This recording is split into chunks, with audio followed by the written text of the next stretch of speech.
Vous écoutez le podcast Fluidité, épisode numéro 14. Aujourd'hui, vous allez tout savoir sur comment faire la bise en France, alors restez à l'écoute. Salut, moi c'est Fabien Saucé, je suis français, polyglotte et j'ai appris plusieurs langues tout seul. Donc j'ai mis mon expérience et ma passion au service des autres en devenant professeur de français et en créant une méthode unique d'apprentissage. Et vous écoutez le podcast qui vous donne toutes les astuces nécessaires pour parler français couramment. Bienvenue dans le podcast Fluidité. Bonjour et bienvenue dans ce nouvel épisode du podcast Fluidité et j'espère que vous allez bien et que vous êtes au top de votre forme.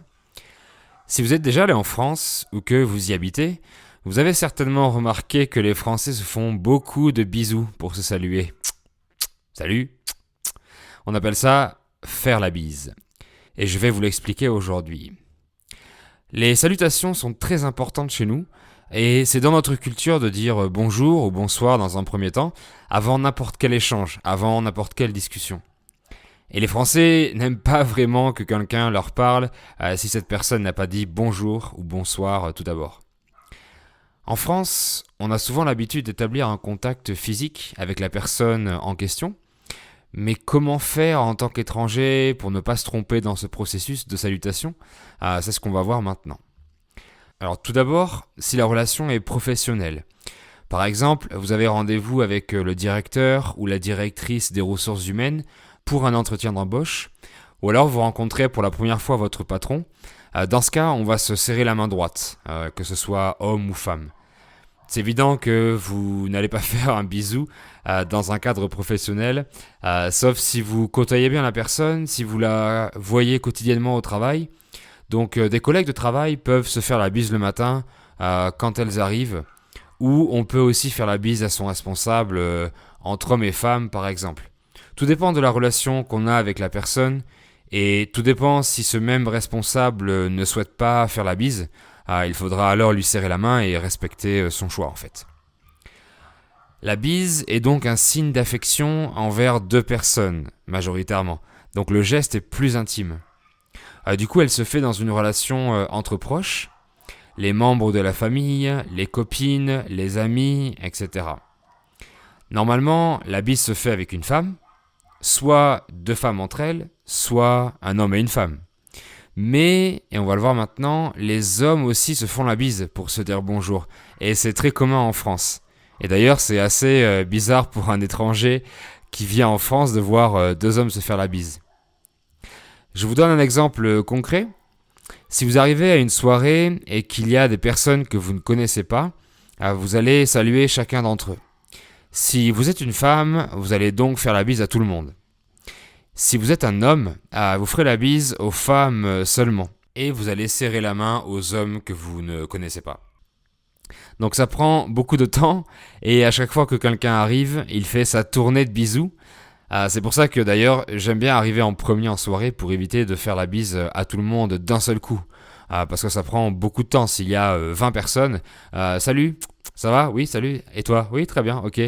Next, suivant, ça prend beaucoup de temps.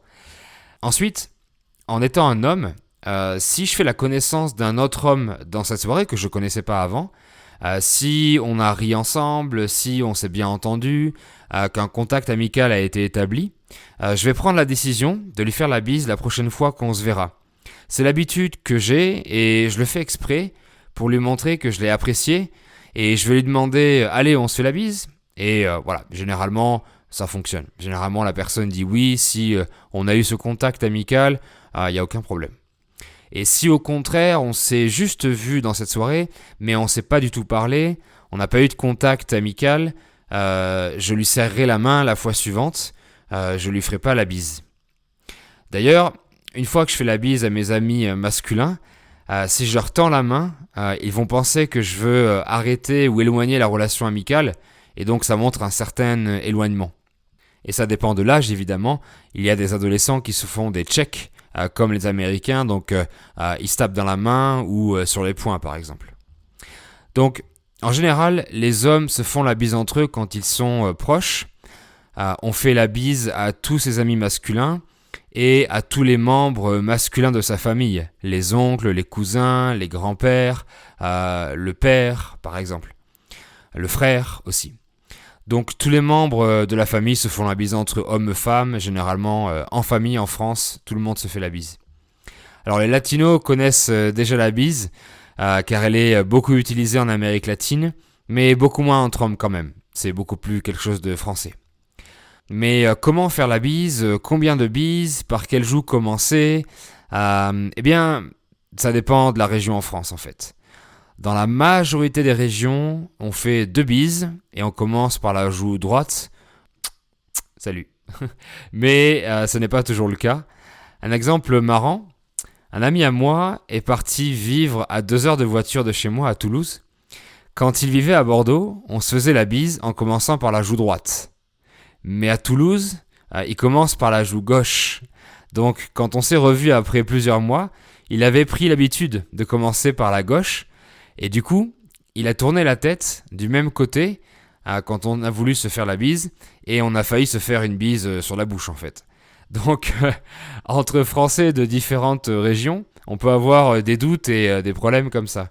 Généralement, l'un des deux va prévenir et il va dire « chez moi c'est 3 » et on commence par la gauche pour dire que dans sa région ils se font 3 bises.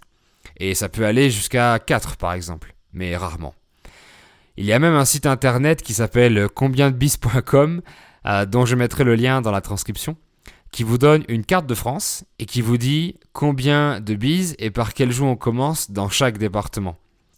Il y a un humoriste anglais, Paul Taylor, qui vit en France, Paul Taylor, qui vit en France et qui a fait une vidéo très marrante à ce sujet, au sujet de la bise, et je vous mets également le lien dans la transcription. Le synonyme plus intime de la bise est le mot bisou. On dit à un enfant « Tu me fais un bisou, Jérôme ?» ou encore « Va faire un bisou à ta mamie, Léo ». Alors, attention, si vous regardez dans un dictionnaire, se faire la bise se dit baiser ou embrasser, ou une bise se dit un baiser. De nos jours, le mot baiser est utilisé pour la pratique d'un rapport sexuel.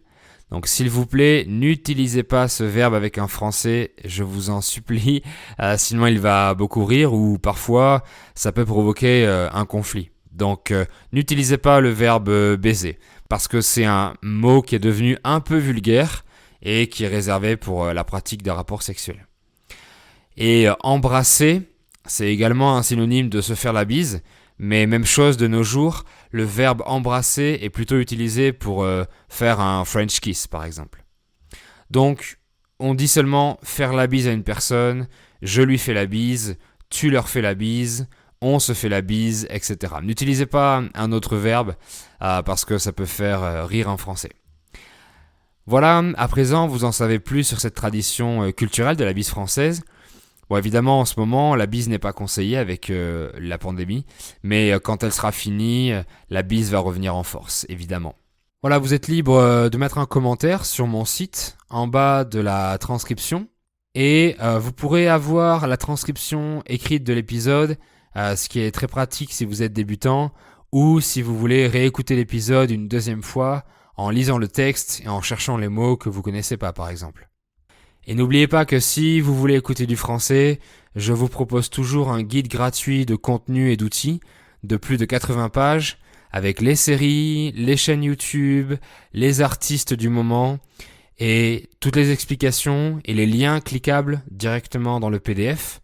Donc vous allez sur lefranchouté.com/es et vous téléchargez le guide gratuit PDF dans votre boîte mail. Je vous remercie d'avoir écouté ce podcast et je vous dis à bientôt pour un nouvel épisode. Bye.